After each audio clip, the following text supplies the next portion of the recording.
ikintu cyambayeho, dufata urugendo turatembera, abantu bazi Musanze hariya kuri Apikire. Hariya kuri Apikire murabona ko hari rompuwe, umuhanda uva kuri sitade, hari umuhanda uva ujyaza Gahunga, hari n'undi uzamuka mu Kinigi, hari n'undi umanuka werekera hariya ku Kiliziya.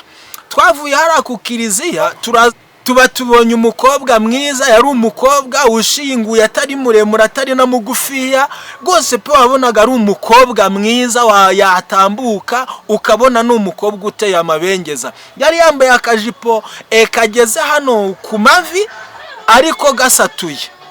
Mu by'ukuri twaritegereje turavuga turiya mukobwa ati tugomba kumutereta. Naravuze ati ndabu wa mbere.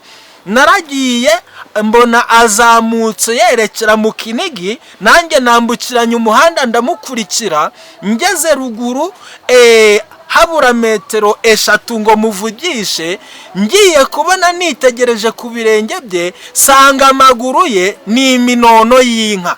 Ibyo mbabwira ntago ari ukubeshya, naritegereje ndebye ku maguru ye sanga ni iminono y'inka. Hari muri weekend, murabizi weekend zo kuwa gatanu ukuntu ziba zishyushye.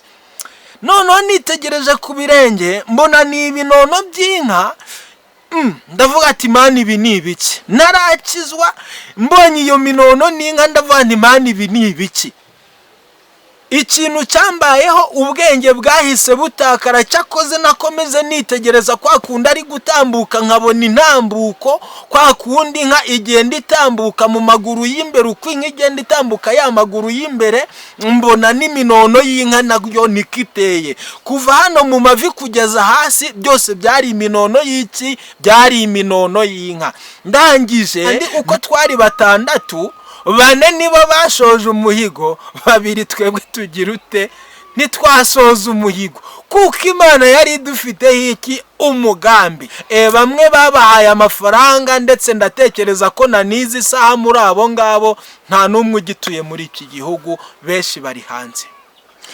Mukozi w'Imana, ufite ibintu byinshi cyane ntarinzi, ufite ubuhamya bwinshi ntarinzi, ntago twabuvuga none ngo tuburangize, ariko ndizera yuko vuba cyane ubu buhamya uzabuduha neza.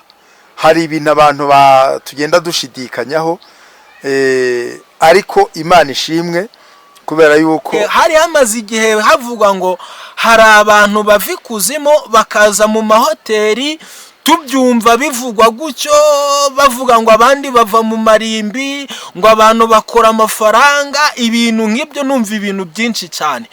Icyo gihe niba uri umujura, abantu bazi ko uri umujura.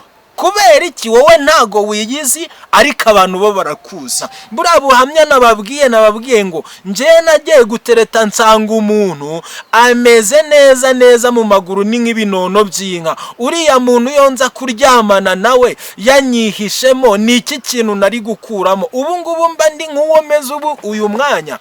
Ariko kubera ko Yesu yamagazeho, haleluya haleluya, Yesu yamagazeho, amagarara haravuga ngo wowe ntago ukwiye kuba icyororo cy'abadayimoni, ntago ukwiye kuba icyororo cy'abadayimoni. Imana impagararaho, ndiyirukira. Maze kwiruka, ikintu cyabayeho ngeze ruguru nkiriya, nagiye kubona mbona ikintu kidasanzwe mu mazi, ndangije shyitsamo ndiruka. Ariko babandi bo abantu mujya mutubona gutya, ariko burya abantu ni inzu z'ibitabo by'amateka. Ubwo rero mu kindi gice hari byinshi dushonje duhishiwe. Reka rero kandi umucyo n'umwana w'intama umusumbi nzawinjiramo, nkunda kumva amakuru y'umurwa uri kura hatagera ibyago, kandi umucyo umwana w'Imana yo umusumbi nzawinjiramo. Amahoro bene data, abakunzi b'Amakuru y'Ijuru TV, turabashuhuje aho muri hose. Tubifurije umugisha w'Imana, tubifurije kugubwa neza muri Kristo Yesu. nk'uko musanzwe mubizi, hano ku Makuru y'Ijuru TV nta matiku ahari, nta makimbirane ahari, nta nkuru z'ibindi biganiro cyangwa ibishego tuzanaho, ahubwo icya mbere ni ukuvuga ubutumwa nk'uko Imana yaduhamagaye. Dushuhuje rero abadukurikira bari mu Rwanda n'abari mu mahanga, kandi twifurije umugisha w'Imana abadusengera bose n'abadufasha mu buryo bwo kugira ngo tubone interinete yo gukoresha kugira ngo umurimo w'Imana urusheho kujya mbere. Njya nkunda kubivuga ngo ntabwo uyu murimo twawishoboza, nk'uko Mose hari aho yari afite umurimo ukomeye cyane, akabona abamufata amaboko kandi bareka ya maboko bayamanura n'ubundi Abisirayeli bakaneshwa. Uko niko natwe tutabonye abadufata amaboko ntabwo uyu murimo twawushobora. Niyo mpamvu rero tubasabye umugisha, kandi abakunda abakozi b'Imana ni ukuri mukabagurira amazi yo kunywa, mukabagurira agasukari, mwese Imana ijye ibaha umugisha. N'abakunda abakene mukamenya yuko ufashije umukene abagurije Uwiteka, abita ku mfubyi n'abapfakazi mwese nguwo umurimo Imana izaduhembera. Reka rero tubasabire umugisha w'Imana, kandi Imana yagura ingabano zanyu, kuko ntago muri abanyabugugu, ntabwo muri babandi n'ubundi batagira umutima w'imbabazi, ahubwo Imana yabahamagariye igihe. Mwubahwe aho muri hose, kandi mukorere Imana ni ukuri nk'abazagororerwa ubwo Yesu Kristo azahishurwa aje kwitura umuntu wese ibikwiriye ibyo yakoze. Turi kumwe n'umukozi w'Imana hano imbere, reka rero tumusabe abasuhuze abibwire. Muraho neza, Yesu nashimwe cyane. Mazina yanjye nitwa Tuyizere Izayi, ndi umupapa ukunda gusenga Imana no kwishima no kuyubaha uko Umwami Imana ashoboje mu izina rya Yesu. Yego, Imana iguhe umugisha umukozi w'Imana. Umukozi w'Imana birimo biragenda, nta kibazo, turi gushima Imana. mu mwuka no mu mubiri birimo biragenda, nta kibazo rwose. Imana ishimwe cyane. Umugore n'abana 5 baraho Bari gushima. ariko se ko mbona uri umusore ariko nkumva ufite abana benshi, buriya wubatse urugo, ufite imyaka ingahe mu by'ukuri? Iyo ndebye mbona nta wagukekera habo bana. Nari ndi mutoya cyane, nari ndi mfite imyaka igera muri 18, ko njye nasabye Imana, ndayibwira ndayisaba nti Imana uzampa abana nkiri mutoya, uzame n'imbaraga zo kubarera nkiri mutoya, kuko ntazasaza imbaraga zimaze kuba nkeya nkabura imbaraga zo kubugira ute zo kubarera. Imana yarabinkoreye rero, ndimo ndayishima cyane. Icyo wasabye Imana nicyo yaguhaye. Imana yacu nishimwe cyane. Nukuri aho ni byiza, mboneyeho no kubwira abantu ngo burya icyo usabye Imana nicyo iguha. Hari umubyeyi umwe wabwiye Imana, twaturu kuganira ariko binyibwira, arambwira ati ngiye njya gushaka nyiri umukobwa, nabwiye Imana ndayibwira ngo uzamo umugabo utari umushomeri ufite akazi. Ati rwose Imana yarabinkundiye, imu musore rwose w'umucuruzi ufite amafaranga. Ariko nirengagije kuyibwira ngo uwo musore azaba akijijwe. Ati uyu munsi wa none nubwo umugabo wanjye afite amafaranga ntakijijwe, hari igihe njya mu kazi natanka sanga hano hari indaya, hari igihe n'ubundi anzaniraho abagore, hari igihe bandikirana n'abagore ndeba ibintu by'urukozasoni. Ati rero icyo kintu cyarashegesha umutima, na n'uyu munsi byanarangiye batandukanye, n'ubundi banahanye divorce. Bantu b'Imana muneza amatwi, n'ujya usaba Imana ujya usaba neza, icyo usabye Imana nikizaguha. Hana yabwiye Imana ngo numa umwana w'umuhungu nzamugutura abe mu nzu yawe iteka. Burya yasaba ngo numa umwana yakagombye no kumuha karema, yanakagombye no kumuha umwana utagira amaso, yanakagombye no kumuha umwana ufite ubusembwa, ariko kuko yasabye Imana ngo numa umwana w'umuhungu nzamugutura mu nzu y'Imana, ntago hakagombye kujyamo ibintu bifite inenge. niyo mpamvu Imana yamuha umwana w'umuhungu udafite inenge, imuha umuhanuzi Samweli. Haleluya. Ni ukuri natwe tujye dusaba neza kandi Imana izaduha ibyo tuyisaba. Mukozi w'Imana rero, Imana ishimwe cyane, twari tubakumbuye kandi Imana ibamugisha ko n'ubundi yongeye kubemerera kugaruka hano kuri kamera z'Amakuru y'Ijuru TV. Reka rero tubasengera Imana kugira ngo umwuka w'Imana abane namwe muri uyu mwanya wo gutambutsa ubutumwa Imana yabahaye. Mana yacu turagushimye mu izina rya Yesu. Habwa icyubahiro kubwo kugira neza kwawe, ni wewe wera kandi wowe kiranuka. Tugushimiye ko warinze mwene data n'umuryango we, natwe waraturinze, utwemereye Mwami w'iteka nukuri kongera kuboneka ku Makuru y'Ijuru TV. Dusengeye umukozi wawe kugira ngo umushyigikire, amavuta y'abakozi amanukire muri we, kandi nyiringabo Imana avuge nk'ubwirijwe nawe, umurinde kuvuga ibye ubwe ahubwo avuga ibyawe. Umwuka wawe wera amuyobore kuva atangiye kugeza ashoje, kandi umwuka w'ubwenge amuzeho mu izina rya Yesu. Njya nkunda kuvuga ngo abadukurikira ni abanyabwenge, ni abantu basobanutse. Niyo mpamvu tumusabiye umwuka w'ubwenge kugira ngo uwo mwuka w'ubwenge abe muri we. Kandi Mwami tumusabiye umwuka wo gutinyuka, avuga ibyo abadatinya. Hariho nabo utuma bakagira ubwoba bwo kuvuga, ariko umuhe kuvuga ibyawe nk'uko wamubwiye, kandi umurinde kugabanya cyangwa kongera. Tubimusabiye twizeye kubikora mu izina rya Yesu Kristo, amen. Ni karibu umukozi w'Imana, urugi twarukinguye. Murakoze. Twongeye kubaramutsa abakunzi b'Amakuru y'Ijuru TV, muraho neza. Yesu nashimwe. Abubaha Uwiteka Imana ntago bazacirwaho iteka. Nubaha Imana nawe Imana izakubahisha, kandi ikiruta ikindi izabaha n'ubugingo buhoraho. Imana ibaha umugisha. Nukuri Imana yo mu ijuru ibaha imbaraga zo kubaha Imana no kuyikomeraho no kuyinambaho, kandi bakozi b'Imana murusheho kuyisaba umwuka wera muyobozi. Musaba Imana abamarayika bo kubarinda no kugendana nabo, ndetse no kubarengera uko bukeye nuko bwije mu izina rya Yesu. Uru rugendo ntago twakwishoboza tudafite Imana, tudafite abamarayika baturinda, tudafite mwuka wera.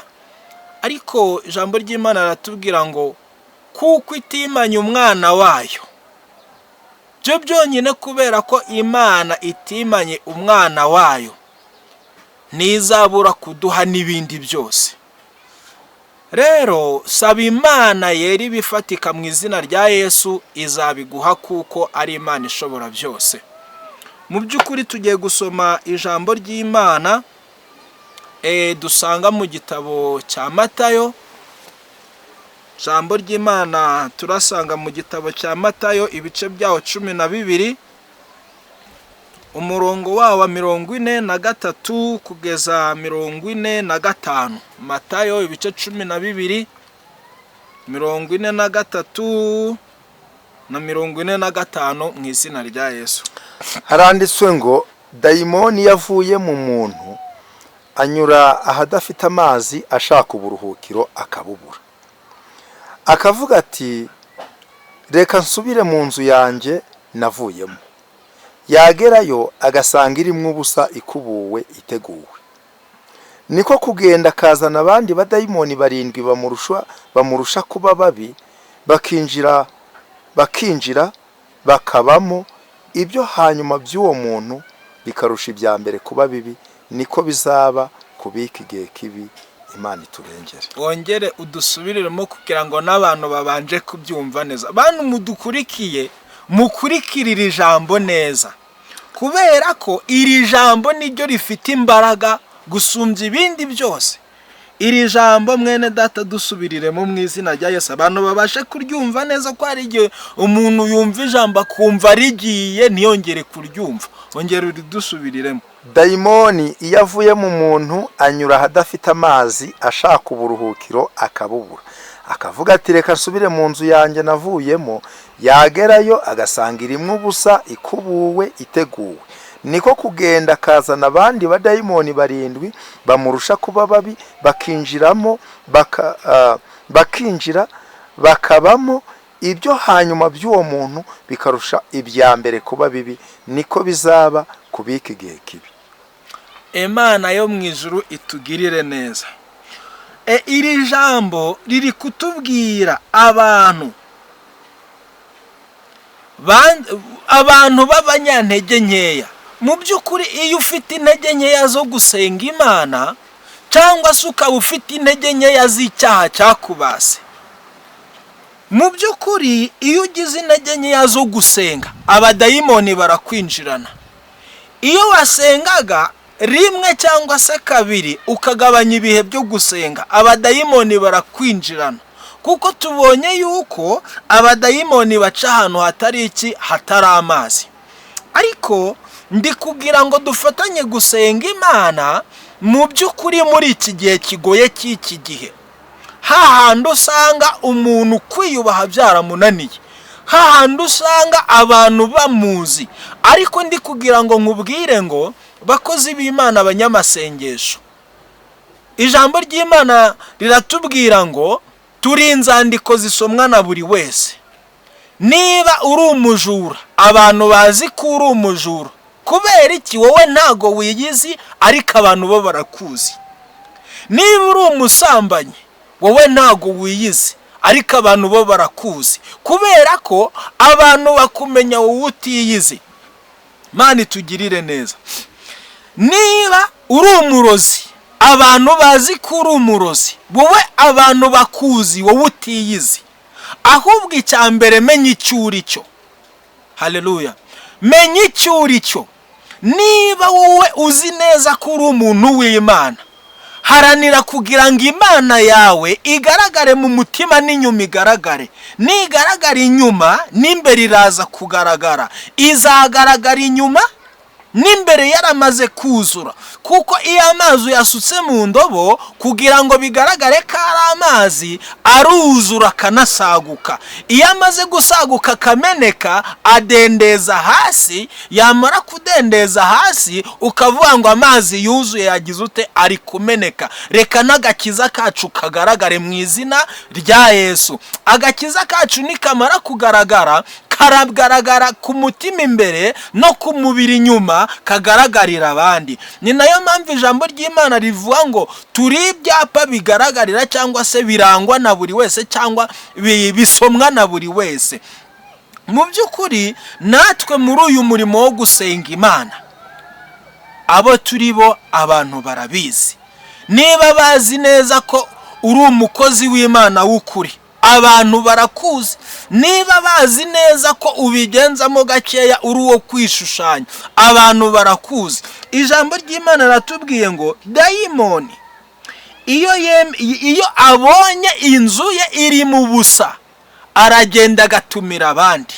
Yamara gutumira abandi, akazana abandi, hakaza abandi 7. Ba bandi 7 iyo basanze ya nzu iri mu busa, nanone abandi badayimoni barongera bakagenda bakajya gutumira abandi. Imana yo mu ijuru itugirire neza.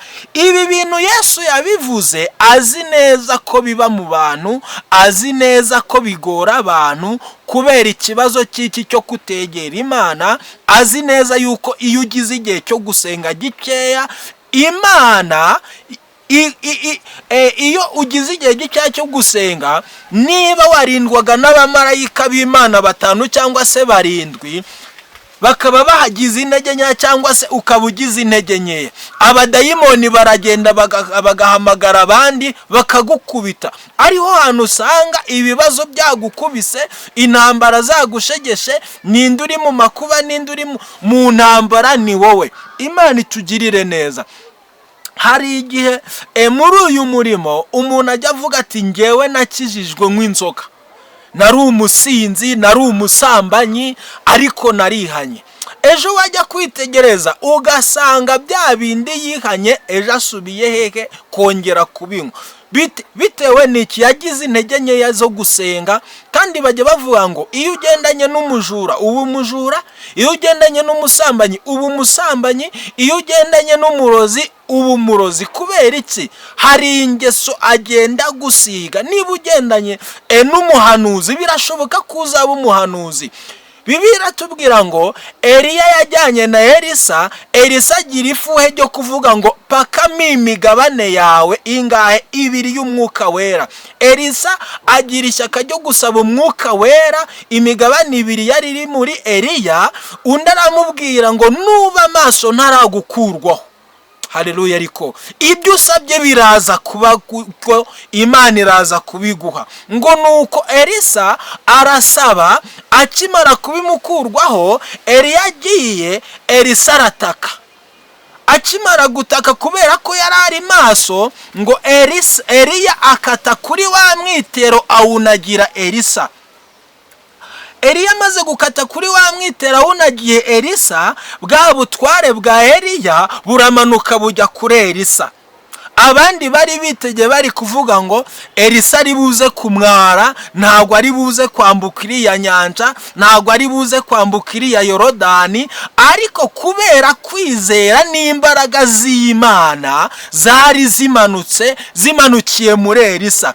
Ngo nuko Elisa ageze kuri ya Yorodani aravuga ngo Mana ya Eliya, akubita wa mwitero Eliya yamuhaye, awukubita kuri ya mazi, ngo amazi agabanyukamo 2 ajya hepfo ndajya haruguru, Elisa yambuka ahumutse. Abari bamwitegeye barangije baravuga ngo umwuka wari uri muri Eliya yagiye muri Elisa. Kubera iki? Yagendanye n'umuhanuzi ukomeye, yagendanye n'umuntu ufite Imana rurema, agendana n'umuntu ufite Imana ikomeye, bituma icyari kiri muri Eliya kijya muri Elisa. Ni nayo mpamvu iri jambo ritubwiye ngo niyo mpamvu n'abadayimoni iyo basanze inzu iri mu busa baragenda bagatumirana.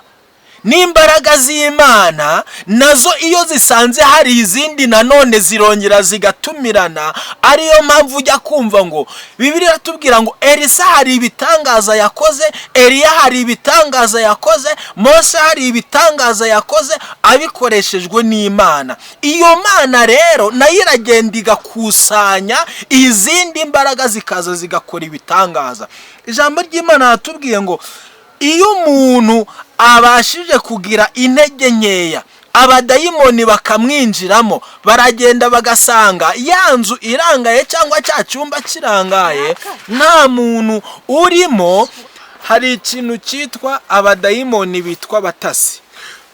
Abadayimoni bitwa batasi bamaze gutata basanga iyi nzu nta kintu kibereyemo, niko kuza baragenda bayituramo. Bamaze kuyituramo babona batayibamo bonyine.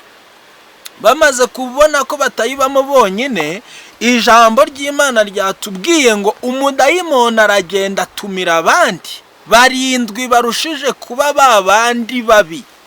Bamaze kubatumira baraza bicara muri wa muntu. Ari hahandi ujya gusanga, ugasanga umuntu yatangiye ari umusazi, bigaragara ko ari umusazi gakeya, wajya kubona ukabona araberuye, noneho arirukanse akuyemo imyenda. Ugasanga umuntu agiye gutangira mu bintu bijyanye n'ubusambanyi, ntiyigera agasambana, ariko atangiye noneho agiye mu bintu byo gusambana araberuye. Ni hahandi ujya kumva ngo runaka yatangiriye ku muntu, ku mukobwa, ugiye usanga ajya afata abakecuru, ugiye usanga nta n'umwe ahitaho. Kubera iki? Yatangiye gakeya, arangije abadayimoni baragenda bagwira muri we. Imana itwambika izindi mbaraga mw'abakozi b'Imana. Hari igihe ujya kumva umuntu ngo iki kintu cyarananiye. Wowe manza witegereze, umanza umenye neza, ese iki kintu nagitangiye nte? Hari igihe ujya gusanga ugasanga hari icyaha cyakubase mu rugendo rwawe, kukihana urakihana, ariko ntago kijya gishira muri wowe. Mukanya urakihana ukumva ko kanya imbaraga ziraje, ariko mukandi kanya ukumva biranze neza, ejo urongeye ugisubiyemo, ejo urongeye. Na Bibiliya iravuga ngo neza, Yesu yabivuze neza ngo ntimukabe nk'ingurube. Ingurube nizo ziruka ibirutsi, zarangiza mukanya zikabisubiramo. iyo urutse ibirutsi ukihana ati nihanye icyaha cy'ubusambanyi, nihanye icyaha cy'ubusinzi, nihanye icyaha cyo kuroga, nihanye icyaha cyo guca inyuma y'uwo twashakanye, mu kanya ukagisubiramo. Ni kwa kundi nawe ubwawe uba usubiye kujya bya birutsi wihannye ukongera ukabirya. Saba Imana yo mu ijuru iguhe imbaraga, iguhe abamarayika bo kukugwanirira, iguhe umwuka wera wo kukuneshereza mu izina rya Yesu. Rero ikizabinesha niki? Ni ukongera ibihe byo gusenga, ugafata ibihe by'amasengesho, ukongera ugasenga Imana, ukayegera nayo ukumva ko ikwegereye.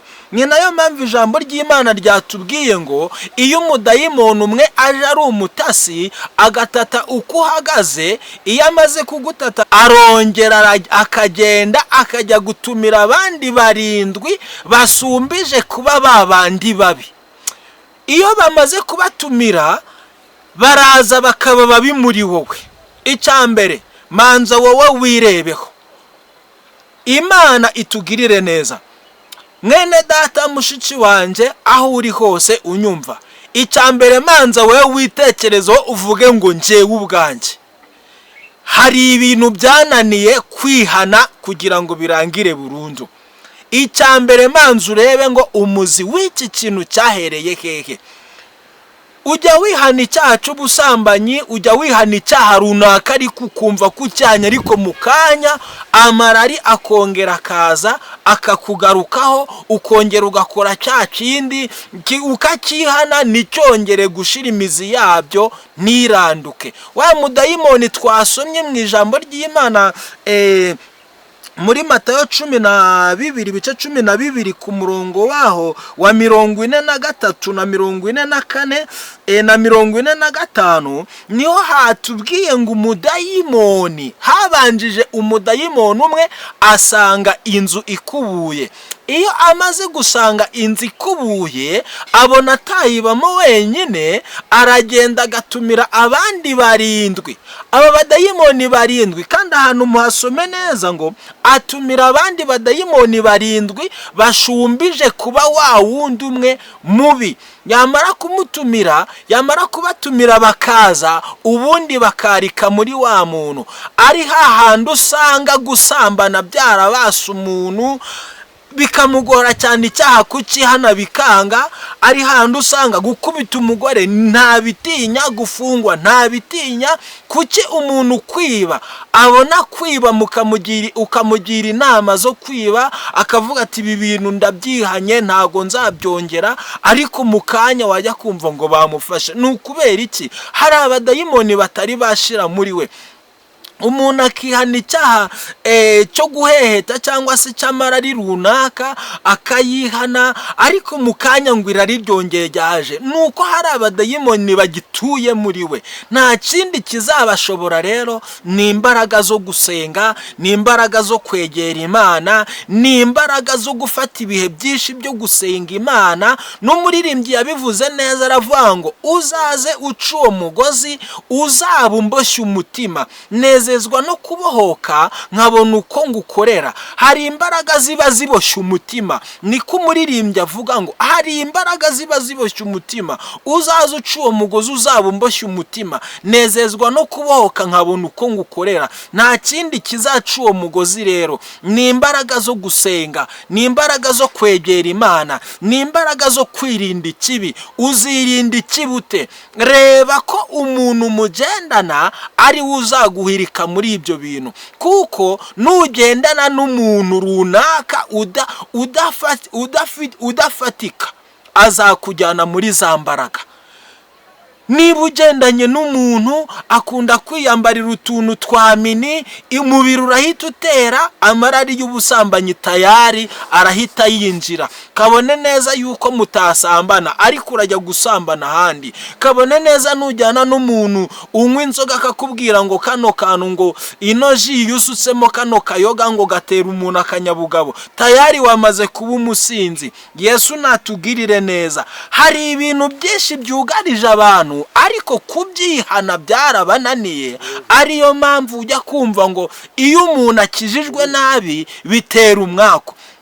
impamvu bigutera umwaku ni iyihe? Hari ugukizwa nabi, ugakizwa nabi, nta nubwo uzi n'intego yawe yo gukizwa, uvuga ko uri umugenzi ugana mu ijuru ariko wakijijwe nabi. Icya mbere, dufite abantu hano hirya no hino hari ibyaha byabananiye kubyihana, ugasanga umuntu ageze mu zabukuru ngo ariko ari kwaka divorce. Kubera iki? Hari ibyaha byamunaniye nawe kubyirekura, byaramunaniye, nuko nawe ubwo atari yabanza ngo yitekerezeho ngo mbese muri njyewe ndimo abadayimoni bangahe. Buriya bakozi b'Imana, aho uri hose hirya no hino, ntago nabasha kugera ahantu uri cyangwa se nawe ubwawe ngo ubashe kuganira n'abantu bagenzi bawe, ariko icya mbere cyo manza umenye ngo ahantu uri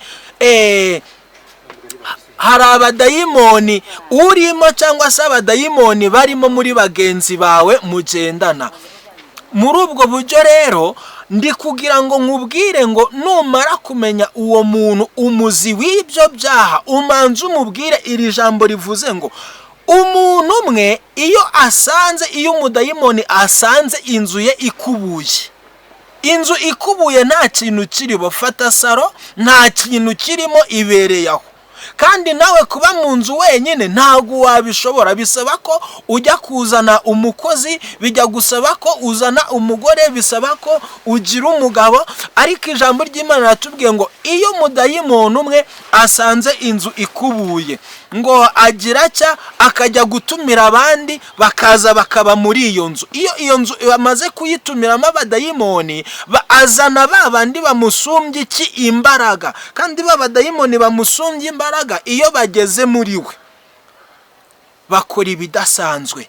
Ari hahandi ujya kumva ngo ngewe narasambanaga, nakoraga iki, none ubu ngubu nareruye, yaba ari amafaranga ndayatanga, ibintu byanshizeho, byagize ute? Nuko Satani yasanze ko mu nzu ikubuye nta kintu kirimo, akajya kuzana abandi bagusumbya imbaraga. Bakozi b'Imana, aho uri hose niho handi ujya kumva ngo runaka ni umuririmbyi, runaka ni umudiyakoni, ariko afite ibintu byamubase. Icya mbere, manzu urebe uvuge ngo ngewe kuki iki cyaha kitagira ute kitarangira muri ngewe, kuki rirari ritarangira muri ngewe, kuki uyu muzi w'iki cyaha utarangira muri ngewe. Manzu umenye neza yuko n'iyi nzu, iyi nzu turimo tubyigwa, nta yindi ni umutima wawe, nta yindi ni ubugingo bwawe, nta yindi ni wowe ubwawe. Kandi Yesu yabivuze neza, aravuga ngo inzu muyubake ku rutare,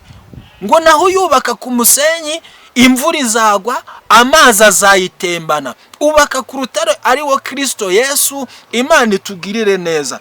Bakozi b'Imana, reka mbabwire, mbaho ubuhamya gakeya ntarakizwa. Kera nkiri mu byaha ntarakizwa, nagize gucya, nakoraga mu Ruhengeri. Mu by'ukuri nagize gucya kwa kundi abantu baba bakiri abasore, dufata urugendo turatembera, abantu bazi Musanze hariya kuri Apikiri. Hariya kuri Apikire murabona ko hari rompuwe, umuhanda uva kuri sitade, hari umuhanda uva ujya za Gahunga, hari n'undi uzamuka mu Kinigi, hari n'undi umanuka werekera hariya ku Kiliziya. Twavuye hariya ku Kiliziya turazamuka turi gutembera, hari mu masaa 2 z'umugoroba, hari kuwa gatanu, ari muri weekend. Noneho tuba tubonye umukobwa mwiza, yari umukobwa ushinguye, atari muremure, atari na mugufiya, rwose pe wabonaga ari umukobwa mwiza, yatambuka ukabona ni umukobwa uteye amabengeza. Yari yambaye akajipo kageze hano ku mavi ariko gasatuye. Mu by'ukuri twaritegereje, turavuga turiya mukobwa ati tugomba kumutereta. Naravuze ati ndaba uwa mbere. Naragiye mbona azamutse yerekera mu Kinigi, nanjye nambukiranya umuhanda ndamukurikira. Ngeze ruguru habura metero 3 ngo muvugishe, ngiye kubona nitegereje ku birenge bye, sanga amaguru ye ni iminono y'inka. Ibyo mbabwira ntago ari ukubeshya, naritegereje ndebye ku maguru ye, sanga ni iminono y'inka. Kandi muri za metero 3 ngewe nari ngiye kumuvugisha ngo bite mukobwa, ndi kugira ngo muvugishe, mbona uburyo kimwisanzuraho, mbona uburyo kimutereta. Hari muri weekend, murabizi weekend zo kuwa gatanu ukuntu ziba zishyushye. Noneho nitegereje ku birenge mbona ni ibinono by'inka. Ndavuga ati Mana ibi ni ibiki? Narakizwa mbonye iyo minono n'inka, ndavuga nti Mana ibi ni ibiki? Ikintu cyambayeho, ubwenge bwahise butakara. Cyakoze nakomeze nitegereza kwa kundi ari gutambuka, nkabona intambuko kwa kundi inka igenda itambuka mu maguru y'imbere, uko inka igenda itambuka ya maguru y'imbere, mbona n'iminono y'inka nayo nikiteye. Kuva hano mu mavi kugeza hasi byose byari iminono y'iki? Byari iminono y'inka. Ndangije ntawumbaza ahantu ubwenge bwagiye. Ba basore twari turi kumwe ubwo bari inyuma nabo nk'abantu bari gutembera, ariko wagira ngo twatandukanyije urugendo, ariko bari hafi kugira ngo bumve n'ibyo turi buganire. Ikintu cyambayeho, ntumbaza ahantu ubwenge bwagiye. Naragiye nikubita muri rigore. Icyo gihe rigore yari ikorotiriye, ndagenda ngwamo ngo igihumure, baraza baranterura banyicaza ku ruhande. Wa mukobwa ubwo we yakomeje urugendo rwe, ariko nawe ageze imbere babura inzira yanyuriyemo. Noneho barambaza ngo mbese kuguye hasi n'iki kibaye? Ndangije ndababwira nti mube muretse kumbaza mbanze ntuze umutima. Ndababwira ati ibintu mbonye ntago bibaho. Uriya mukobwa twakurikiye ni umudayimoni. Ndangije mbasobanurira ibyambayeho, ndavuga uriya mukobwa yari afite agashakoshi nibyo, ariko ngiye kwitegereza mbona amaguru ni iminono y'inka, afite amaguru nabonaga ari ibinono, amaguru wagira ngo ni iby'inka, arimo agenda, ariko agashakoshi, amaboko agaragara ko ari amaboko, umubiri bigaragara ko ari umubiri, imisatsi ari imisatsi yarayizingishije ubona iteye neza, ariko ino misatsi ni iyi ngiyi ujya ubona badefiriza. Iyi misatsi badefiriza niyo yari yidefirije, ariko afite agashakoshi gatukura. Ngiye kubona mbona ariko amaguru igice cyo hejuru cyari igice cy'umuntu gisanzwe, ariko igice cy'amaguru nicyo hajemo diferansi. Ngiye kubona mbona ni iminono y'inka. Ibyo mbabwira ni ukuri, naguye hasi, yewe n'ahangaha ku mavi hari inkovu ntazibagirwa nahakuye, kuko ntago wagwa muri rigore ikorotiriye sima ngo irananirwa kugusigira ikimenyetso. Nano ku mavi mafite inkovu y'icyo gihe ntago nzabyibagirwa, kubera ko iyo nkovu niyinyibutsa ko nari ngiye gutereta idayimoni. Ngiye kubona mbona uwo muntu aragiye, kuko icyo gihe hari hamaze igihe havugwa ngo hari abantu bava ikuzimu bakaza mu mahoteli. Tubyumva bivugwa gutyo, bavuga ngo abandi bava mu marimbi, ngo abantu bakora amafaranga, ibintu nk'ibyo. Numva ibintu byinshi cyane. Icyo gihe ndangije ndavuga nti Mana, hatabayeho gusenga Imana ushobora gusanga nanjye umudayimoni yagize ute? Yankukiyemo. Ndabyibuka hari umupapa twasenganaga, icyo gihe nawe yari arimo agenda ari nijoro, ibintu biramukubita, arimo ataha nko mu masaa 5. Icyo gihe yari avuye mu kabari, ibintu biramukubita. Bimaze kumukubita, dufata intego yo gusenga Imana. Ndabyibuka ahantu twasengeye ni hari ku rusengero rwa Nyarubande, twarahasengeye. Turangije nahari kumoza turahasengera. Mu by'ukuri hari hakiyoborwa n'umupasiteri, niba baramwitaga Manase, ngira ngo ntago ndimo mwibuka neza, ariko mbabwiza ukuri yuko iyo udasenze Imana, gusenga nabi cyangwa gukizwa nabi bitera umwaku. Hari igihe ujya kumva ngo gukizwa nabi bitera umwaku, abandi bakumva ko ari imigisha, ariko iyo ukijijwe nabi bigutera umwaku, bigusigira ingaruka, bigusigira ibikomere. Ari naho usanga abantu barabaswe n'ibyaha kugira ngo babyirekure bikabananira. Ariko hari imbaraga z'Imana. Iyo imbaraga z'Imana zakumanukiyeho, mu by'ukuri zibasha kugukura muri ayo maboko mabi ya Satani. ijambo ry'Imana ratubwira ngo tugwana n'imyuka mibi y'ahantu habiho mu kirere. Satani afite uburyo ki agukoresha wowe akakugira igikoresho mu buryo wowe utazi. Wafashe intego yo kuvuga ngo nshatse umudamu, Imana iguha umufasha, cyangwa se uri umusore, hari ibyaha byakubase kubyihana birakunanira. Mu by'ukuri inzoka yiteye amagi igenda iyatera, yimaze kuyatera itayamagi hahandi ikigendera, ntago igaruka kuyasura. Ni nako usambana n'umuntu wasambanyijwe n'abadayimoni, cyangwa se ugasanga umugabo yasambanye n'umukobwa, uwo mukobwa yasambanye n'abahungu, yibwira ko ari umuhungu baramwishyuye, ariko ni umudayimoni yasambanye nawe amubibamo ya magi. Ya badayimoni bamubyariramo, cyangwa se abadayimoni wa musore yasambanye, yaba ari umusore cyangwa se umugabo, asambana n'umukobwa amwishyuye ikiguzi, amaze kukimwishyura amumenamo ba badayimoni bamubamo.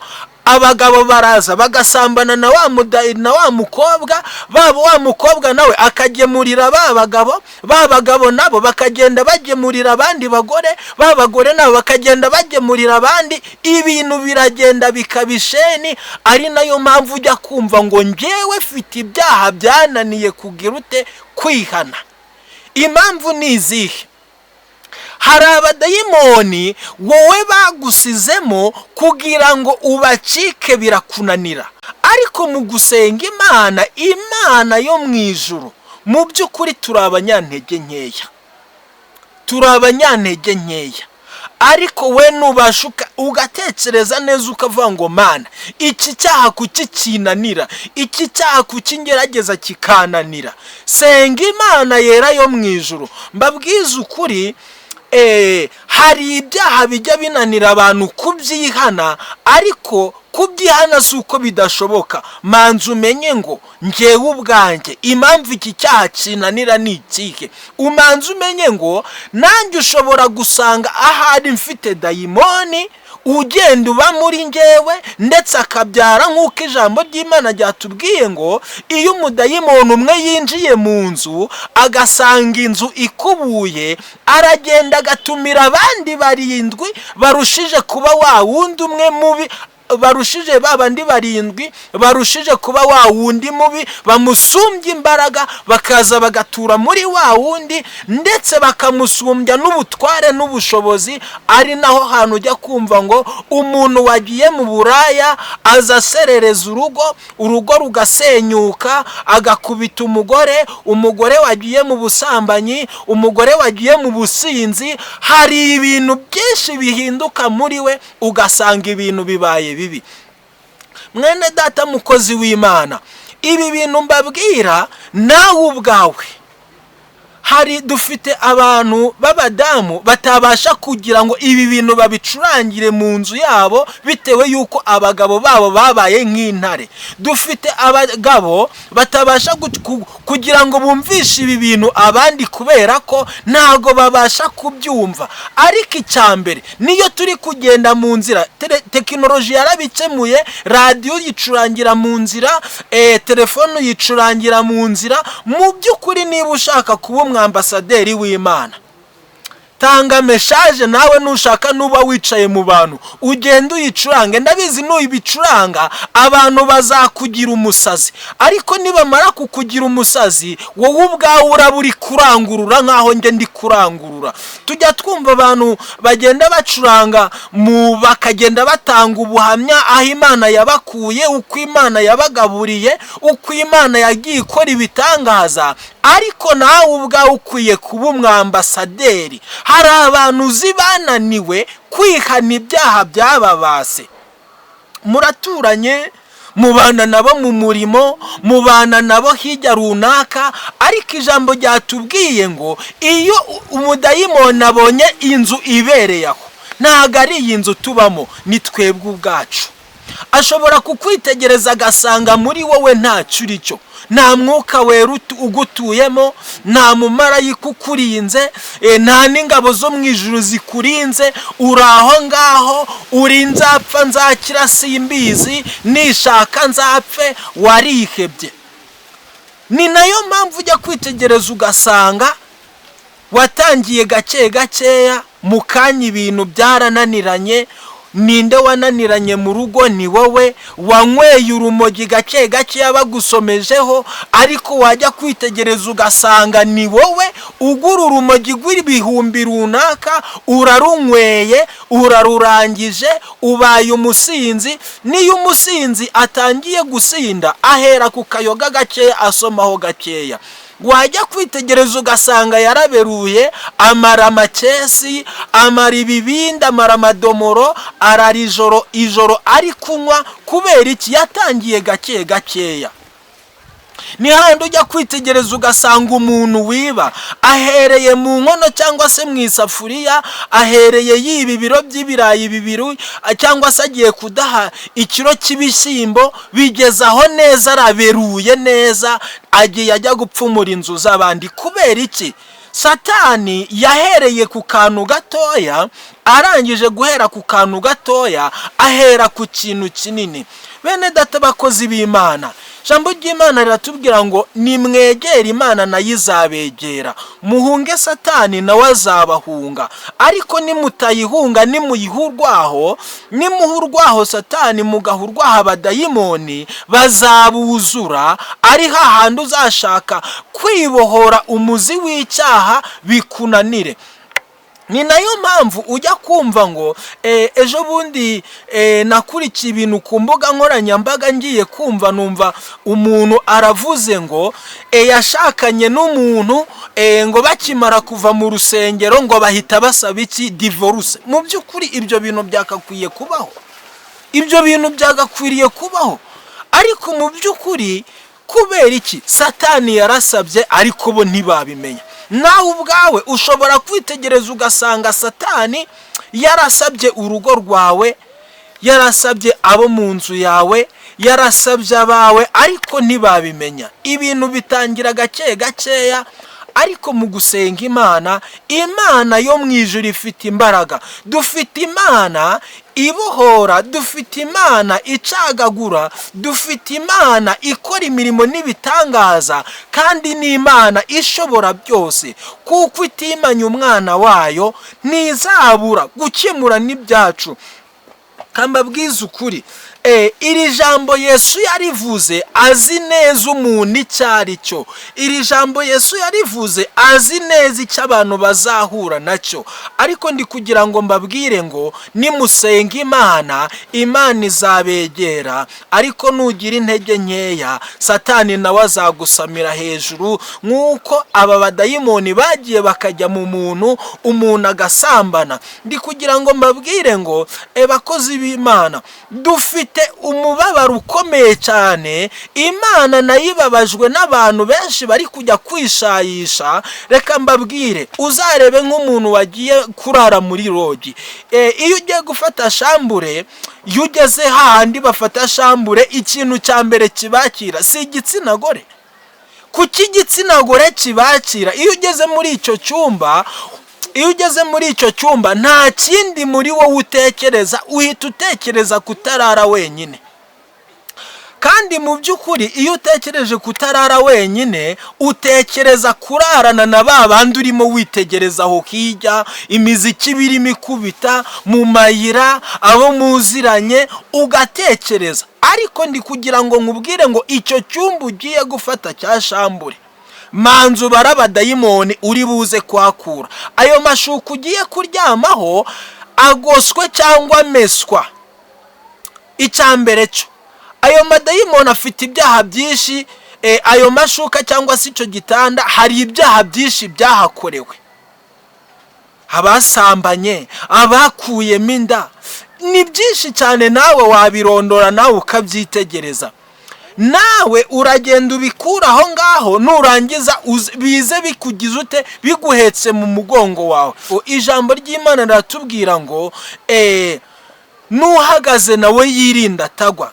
Kandi imirimo ya mbere izaheshwa agaciro n'iya nyuma. Kuki iri jambo Imana yarivuze? Imirimo ya mbere izaheshwa agaciro n'iya nyuma. Kuba usenga Imana ntibivuze neza yuko utahura n'ibisitaza. Abahanuzi baguye muri ubu butayu, abavugabutumwa baguye muri ubu butayu, abapasitoro baguye muri ubu butayu. Kuki baguye muri ubu butayu? Nuko Satani azi ahantu yakora ku mutsi w'umubiri wawe. Niba azi neza ko wagwishwa n'ubusambanyi, Satani arabizi tayari n'ako kanya. Niba azi neza ko wagwishwa n'ubusambanyi, Satani nta hantu atazi, we ahishurirwa ibyacu twebwe tutarabihishurirwa, ariko Imana ikajya igenda iduha amakuru. Musenga Imana, mubwire Imana ati Imana, ca umugozi umboshye. Reba ibiri kukubata muri iyi minsi, usenge Imana, kandi ndizera nashidikanya yuko nusenga Imana yo mu ijuru, Uwiteka Imana azakugirira neza. Yesu ashoboye byose. Dufite Imana yumva gusenga, ni Imana ishobora byose. Ndi kugira ngo mbabwire ngo nanjye ubwanjye yo ntaza kwegera Imana ngo senge ntarakizwa, mu by'ukuri nanjye mba meze nk'abandi bose. Ariko umuririmbyi yavuze neza, aravuga ngo uzaza uca uwo mugozi uzabuboshye umutima, nezezwa no kubohoka nkabona uko ngukorera. Bakozi b'Imana, dufite hirya no hino urugamba rukomeye cyane, ndetse n'abantu hirya no hino n'abayobozi. Ariho hantu uri kujya kumva ngo abantu bari gusaba za divorce igitondo n'ikigoroba, abantu bari kwicana igitondo n'ikigoroba. Impamvu ni iki? Satani yarabagendereye ntibabimenya. Ingo nyinshi ziri gusenyuka igitondo n'ikigoroba, ariko abantu ntibabibone. Abandi bantu bakicwa n'ubukene cyane ngo ni ubukene. Kubera iki? Wari umuririmbyi, ubona ibintu byaranze, yewe ubona n'ibihombo. Ijambo ry'Imana mujye mwibuka ko ritubwira ngo, handitswe ngo aho kugira ngo nguhombe nta guhombya, aho kugira ngo Imana izahombye ubugingo bwawe, wowe yaguhombya ariko ikarinda ubugingo bwawe. Ubutunzi ni ingenzi kuba bufite, ariko nanone agaciro ni ubugingo buhoraho Imana yaguteganyirije. Byo byonyine no kutamenya ko uri uw'Imana, ko Yesu yagupfiriye ku musaraba akakubambirwa, ntubiha agaciro. Dufite abantu benshi bari abakozi b'Imana, uyu mwanya bari gukorera Satani, bahaye intebe Satani, bari gukorera Satani ku mugaragaro. Ariko mbabwire ngo nubwo bimeze gutyo, biratubwira ngo ibyo urabikora nka kwihorera, ukibwira yuko meze nkawe, ariko ngo nzabishyira imbere y'amaso yawe. Imana nibishyira imbere y'amaso yawe, uzabigibwira ngo iki? Muri iyi minsi nakomeje nkurikirana ibintu n'ibindi, nditegereza hamwe no gusenga Imana, sanga hirya no hino abantu bitwa ko ari abakozi b'Imana bafite ibintu bikomeye cyane. Ni gute umuntu ajya gusengera umuntu, wagirayo ngo witwaje uruhu ngo nigo ruguha imbaraga, ngo witwaje inkoni ngo niyiguha imbaraga, ngo witwaje ibi bintu ngo byirukana abadayimoni? Harya ibyo bintu bitari mu Imana ni bwoko ki? Hano imbere uzabwira Imana iki? Mu by'ukuri namwe ubwanyu murabireba. Burya iyi myenda abantu baba bambaye ntago ari ibonekamo agakiza. Aya makote abantu mubona bambaye ntago ari yari mu Imana, ntago ari y'agakiza. Ijambo ry'Imana riratubwira ngo muzababonera ku mbuto zabo. Ariko mbabwire ngo izo mbuto niba zitari kugaragarira abandi, mu by'ukuri ujye umenya neza yuko n'uwo muntu ameze nka ya nzu ijambo ry'Imana ryatubwiye ngo umudayimoni yayinjiyemo, agasanga iyo nzu ikubuye nta kintu kirimo. Inzu idafite ijambo ry'Imana, inzu idafite guhamya kwa Yesu, inzu idafite gukiranuka, iyo yose yambaye ubusa. Ni nayo mpamvu uri kubona Satani ari kugenda akoresha abantu mu nzu zabo harimo ubusa, nta kintu kirimo. Mu by'ukuri ugasanga ngo nugushitura ikigani cya wa muntu. Imodoka mwigeze mubona ishiturwa? ntago imodoka bajya bayishitura kandi iyo ibuze esanse iraparika igahagarara aho ngaho. Iyo feri icitse ntago imodoka igenda, bayitega niba nabyita iki bakayiteka igahagarara aho ngaho kugira ngo bayikore ibone kugenda. N'umuntu udafite umwuka wera nawe aba ameze nk'igiporoporo kiri aho ngaho. Umuntu udafite agakiza nawe aba ameze nk'igishushungwa kigenda. Ariko ndi kugira ngo mbabwire ngo musenge Imana nk'uko ijambo ry'Imana ryatubwiye. Bakozi b'Imana, buriya buhamya nababwiye ngo njye nagiye gutereta nsanga umuntu ameze neza mu maguru ni nk'ibinono by'inka. Uriya muntu yonza kuryamana nawe yanyihishemo, ni iki kintu nari gukuramo? Ubu ngubu mba ndi nk'uwo meze uyu mwanya. Ariko kubera ko Yesu yamagazeho, haleluya, Yesu yamagazeho, amagarara aravuga ngo wowe ntago ukwiye kuba icyororo cy'abadayimoni, ntago ukwiye kuba icyororo cy'abadayimoni. Imana impagararaho, nawe senga Imana iguhagarareho. Mu by'ukuri uriyizi gusumbya uko wiyizi. Wowe uriyizi, hari ibyakunaniye, hari ibyo uri kwanduriramo, hari ibyo uri guseberamo, hari ibyo uri kubona nawe ukabona ntibiri gusobanuka neza. Senga Imana Data wa twese wo mu ijuru. Imana ifite imbaraga n'ubushobozi, itimanya umwana wayo. Dufite Imana ivuga, dufite Imana ikora, dufite Imana y'inyembaraga, dufite Imana. Nawe niba uzi guhamya kw'Imana, abakera barayihamije, nawe uzayihamya. Tugiye gusenga Imana. Mu by'ukuri dufatanyije uru rugendo rwo kujya mu ijuru. Iwacu si hano mu isi, iyi si ni intizanyo tuyinyuraho twitambukira, mu kanya ukabura ahangaha, mu kanya ukibona iriya, uko utega ikinyabiziga cyangwa ukagenda n'amaguru ukaminuka umusozi. Ni nako kuva mu isi bimeze. Yesu yabivuze neza, aravuga ngo iyaba umuntu yabaga amaso akamenya igihe umuntu bari buze kumwibira, nawe niko wakagombye kubera amaso inzu yawe kugira ngo umujura ataza kukwiba. Nawe ndagusabye kugira ngo ube maso, ubere ubugingo bwawe, Satani ataza kukwiba akakunyaga n'icyo yaguhaye, akakunyaga. Kandi twasomye Yesu yigeze acira umugani, aravuga ngo umugani w'abakobwa 10 ngo 5 bakomeza kubika amataranto yabo, abandi 5 ari abapfu. Reba niba itaranto ryawe urifite cyangwa se nawe uri mwabariya bapfu, umenye ikigero cyawe, umenye n'icyo ukwiriye gukora kugira ngo twebwe twese tuzabashe kwimana ingoma na Kristo, natwe tuzabashe gutaha mu bukwe bw'Imana yacu yera yo mu ijuru. Izina ry'Imana rihabwe icyubahiro. Tugiye gusenga Imana rero. Mukozi w'Imana, tutarasenga Imana, hari ubuhamya uduhaye bw'ukuntu wari ugiye gutereta igini ry'umukobwa utabizi. Ese mu by'ukuri biriya bintu ndikanze ngize ubwoba, najyaga mbyumva nkagira ngo biriya bintu ntabwo bibaho, ariko uduhaye ubuhamya bw'uko ubwawe byakwibereyeho. Ubwo buriya mbere y'uko ubyibonera imbona nkubone, wabyumvaga gutyo ukemera ko ibyo bintu ari ukuri? Ntago nabyemeraga nk'ukuri. Nawe ubwawe wabonaga ko ari ibintu bitabaho rwose? Ntago nabyemeraga. Buriya n'iki kintu kigendanye no gushaka amafaranga, baravuga ngo bajya gushaka amafaranga kwa Mayimuna cyangwa se ikuzimu, bavuga ngo hari umukobwa utanga amafaranga ngo w'udusokozo. Ibyo bintu byaravuzwe, ariko nanone n'ibyo bintu njyewe ndi umugabo wo guhamya, nkorera i Rubavu, nakoreraga i Rubavu kubera ko abantu y'Imana itaragutabara cyangwa se hari ikigushakaho, hari uburyo igenda ikuremera ubuhamya. Ari nayo mpamvu mvuga ngo abaririmbyi bavuze ngo muzavuga Imana yanyu mwabonye, ayo mateka ntakibagirane. Ibi bintu by'uyu mukobwa w'igini nagiye gutereta ndabihamya n'amaso yanjye ndetse n'umutima wanjye ndabihamya. Ndabihamya neza yuko n'aba bantu bavuga ngo bajya gufata amafaranga kwa Satani, turi ni Rubavu bwaho.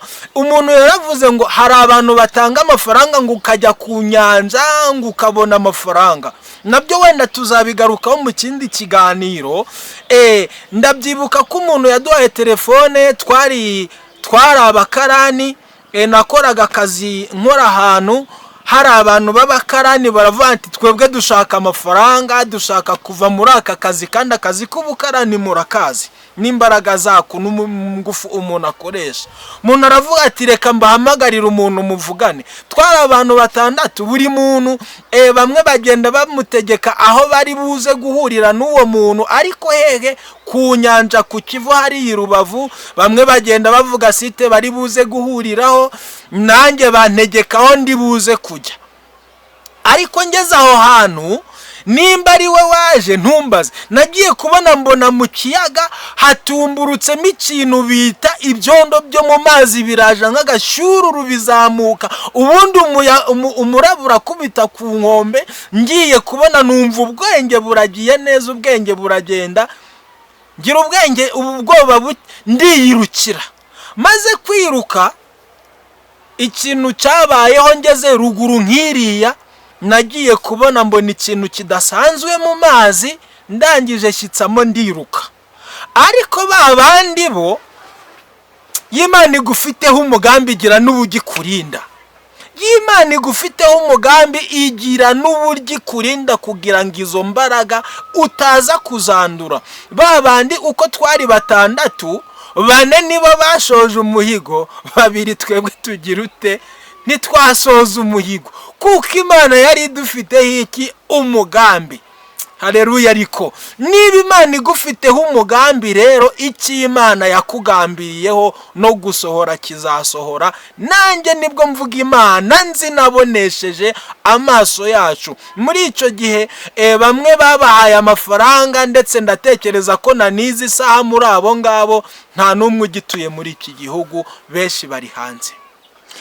Mukozi w'Imana, ufite ibintu byinshi cyane ntarinzi, ufite ubuhamya bwinshi ntarinzi, ntago twabuvuga none ngo tuburangize.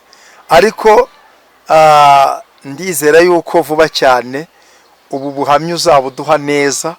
Hari ibintu abantu tugenda dushidikanyaho, ariko Imana ishimwe, kubera yuko ndakuzi, nkuzi nk'umukozi w'Imana kandi uvuga iby'ukuri. Ndabizi neza yuko nta kindi kintu ushobora kuvuga ugeretse ku byo wiboneye n'amaso yawe. Ubu buhamya rero uzabuduha ubutaha, reka tube dusubikiye aha ngaha, ariko twumve yuko mu biganiro by'uyu mugabo tuzagira hari ibintu byinshi cyane tuzakurikira. Abantu mujya mutubona gutya, ariko burya abantu ni inzu z'ibitabo by'amateka. Ubwo rero mu kindi gice hari byinshi dushonje duhishiwe. Utange namba yawe ya telefone n'ubundi kugira ngo abazakubona cyangwa se abazagukenera bazagire adresse yo kukubona. Ni karibu no gutanga nimero yawe ya telefone. 0783 317 016 4 0783 317 016 4. Ukoresha umurongo wa Tigo 072 700 65 71. Ubundi umwami Yesu abahe umugisha. Reka dusenge Imana yera yo mu ijuru. Mwami Yesu Kristo, Imana ishobora byose, Imana ifite ubutware n'ubushobozi, wavuye mu ijuru ubumbura igitabo cyari cyarananiranye mu butware bwose, mu bakerubi n'abaserafi habuze n'umwe wabumbura icyo gitabo, ariko we Yesu Kristo uraza urakibumbura kugira ngo ucungure umwana w'umuntu. Umaze kukibumbura mu izina rya Yesu Kristo, uraza umanuka mu isi, ubyarwa n'umwana w'umugore, urangije upfira ku musaraba, ugera ikuzimu wageze hari y'abakiranutsi urabafungurira. Mana, bapfuye bizeye Imana yera yo mu ijuru, urangije ufungira Satani kuzimu. Mwami Imana yacu, abakiranutsi bajya heraho mu bwami bw'ijuru. Nyemerera rero mu izina ry'umwami Yesu Kristo, ndasenze mu mbaraga z'Imana ishobora byose, idakiranirwa ngo ireka abayo cyangwa ngo yibagirwe gusenga kw'abantu. Mana, ubu bwoko bwawe mu izina rya Yesu Kristo ndabusengeye, aho bari hirya no hino hari abafite ibyaha byabananiye kubyihana, barabikora bakongera bakabisubira. Ariko Mana Data wa twese wo mu ijuru, genda mu isi yose ucagagure mu izina rya Yesu Kristo. Mwami Imana yacu, ucagagure, ubahe kwezwa neza, bihane neza, agakiza k'Imana kababonekemo, imbaraga z'Imana zicagagure ibyo byaha byananiye kwihana. kandi Imana Data wa twese, na bya bindi by'ibisigisigi na wa mudayimoni umwe usigara akaguma muri bo, naho mukubitisha inkota yawe umutiko uravemo mu izina rya Yesu Kristo. Imbaraga z'Imana zimutahemo, agakiza k'Imana kabe muri we, kandi ubahereza abamarayika bo kubarinda. Mwuka wawe wera agende, ibidashobokera abana b'abantu urabishobora Yesu. Ngaho genda utahe mu mitima y'abantu, abakwizera bose uzabaha ubugingo buhoraho, kuko uri Imana ishobora byose. Urakoze Yesu, reka abakiranutsi babe benshi, abarimbuka Mwami babe bakeya, abakiranutsi babe benshi, yaba mu ijuru ndetse no mu maso hawe, bagaragare neza imbere zawe, kandi babe abana wishimira. Urakoze Yesu, urakoze kuko mvishe gusenga kwacu, kandi nawe ukaba witeguye gutanga imbabazi no kurengera abantu mu mukumbi wawe. Urakoze Yesu, ngo tegeka byose bikumvire nk'Imana. Mbisabye Imana yera mu izina rya Yesu Kristo. Amen. Imana y'amahoro iguhe umugisha mwene data, n'abazadukurikira bose bahabwa umugisha mu izina rya Yesu. Shalom shalom.